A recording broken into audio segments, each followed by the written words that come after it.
Como funciona a gravação e leitura de um disco rígido? Um disco rígido possui 5 partes principais: um circuito eletrônico ou placa lógica, que é responsável por controlar o disco, um motor elétrico, que é responsável por fazer os discos girar, um braço móvel, que é responsável por sustentar a cabeça de leitura, uma cabeça de leitura, que é responsável por fazer a gravação e leitura dos dados armazenados, e um disco, que é responsável por armazenar os dados. Como isso tudo funciona? Durante uma gravação, o disco vai estar rodando a uma alta velocidade. Esse disco possui bilhões de trilhas, invisíveis a olho nu. Os dados ficam armazenados nessa trilha. O circuito eletrônico ou placa lógica conhece todas as trilhas do disco. Quando quisermos guardar um dado, ele que vai dizer a localização de uma trilha vazia, ou quando estivermos procurando um dado, ele vai dizer em qual trilha esse dado está localizado. O circuito comunica a localização da trilha para a cabeça de leitura, e o braço móvel, através do sistema eletromagnético, vai levar ela até o local da gravação. Chegando no local, a cabeça de leitura gera um sinal elétrico que, ao se chocar com o disco, é convertido em 0 ou 1. A superfície do disco tem uma película magnética e ela que vai armazenar esses bits. Quando for um processo de leitura, o circuito elétrico também vai mandar a cabeça até o local onde está até a trilha em que o dado está armazenado, e lá a cabeça elétrica vai fazer a leitura dos bits e vai devolver para o circuito. A placa lógica ou placa controladora faz as ações lógicas no HD. Ela é responsável pela interface com a placa-mãe. A partir dela, controla-se a rotação do motor, o movimento das cabeças e o gerenciamento do cachê do disco.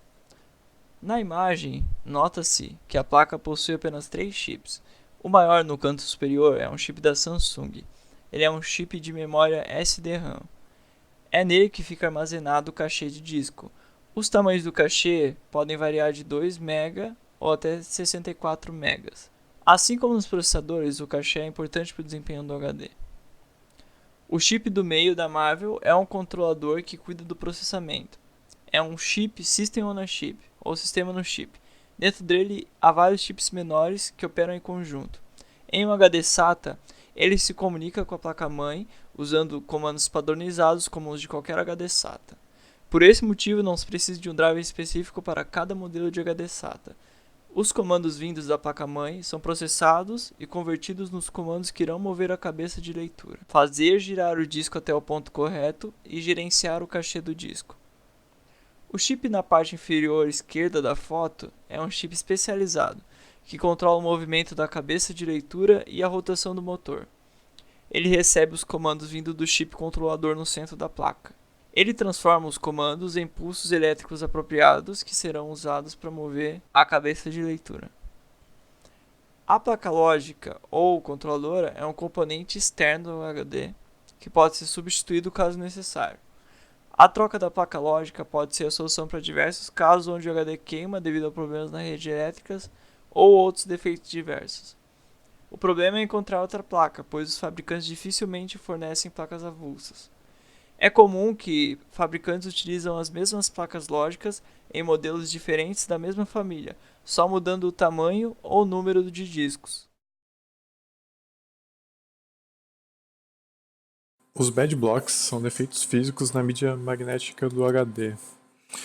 Como não é possível abrir o HD e reparar a mídia, não existe muito o que fazer com relação a eles. Então o jeito é marcar os bad blocks de forma que eles não são mais usados. Os HDs atuais eles são capazes de marcar automaticamente os setores defeituosos. A própria controladora faz isso independente do sistema operacional.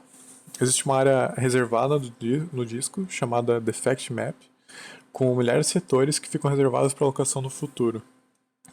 Sempre que a controladora do HD encontra um erro ao ler ou gravar um determinado setor, ela remapeia o setor defeituoso, substituindo pelo endereço de um setor bom, dentro do Defect Map.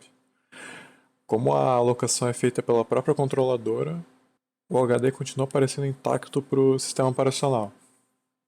Naturalmente, o Defect Map é uma área limitada, que corresponde normalmente a uma única trilha. Caso o HD possua algum problema crônico, eventualmente os endereços se esgotarão e os bad blocks realmente passarão a se tornar visíveis. Nesse ponto em diante, entra em cena o ScanDisk do Windows e Bad Blocks do Linux, que são ferramentas que permitem realizar um exame marcando setores defeituosos encontrados. Esses setores eles não são marcados no Defect Map, mas sim numa área reservada da partição. Se tiver muitos setores defeituosos, é um índice de problemas graves, né? Mas mesmo para esses HDs muito defeituosos, às vezes tem uma solução, que é comum a maioria dos setores parecerem mais ou menos agrupados, englobando uma área relativamente pequena do disco. Se houver muitos bad blocks em áreas próximas, pode reparticionar o disco, isolando somente a área com problemas. Então, por exemplo, se você percebesse que a maioria dos defeitos se encontra nos últimos 20% do disco, basta abrir o particionador, deletar a partição atual e criar uma nova, englobando apenas 80% do disco. Nesse caso, você perderia uma boa parte da área útil, mas pelo menos teria a possibilidade de continuar usando a parte boa do HD.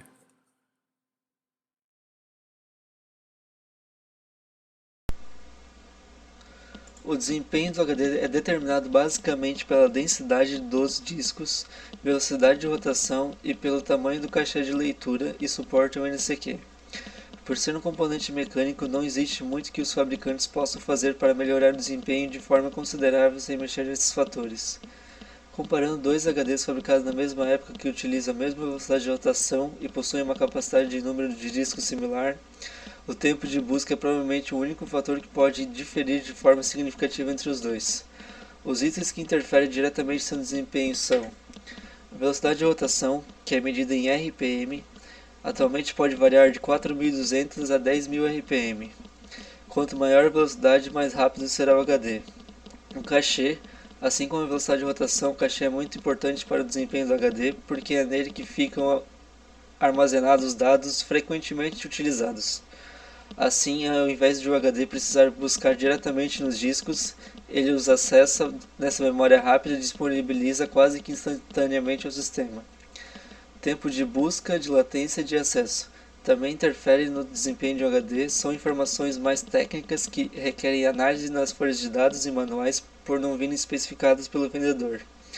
É comum entre os dispositivos com a mesma capacidade, velocidade de rotação e cache ter uma diferença do preço na casa de 50%. A justificativa dos vendedores são os tempos de busca, de latência e de acesso diferentes. NCQ. O enfileiramento de comandos nativos, também conhecido como NCQ, é uma tecnologia que permite estudar, reorganizar e memorizar a leitura de informações sequenciais mais espalhadas pelo disco do HD. Pode melhorar a taxa de transferência até 10%. O tempo de vida útil do HD geralmente é de 5 anos.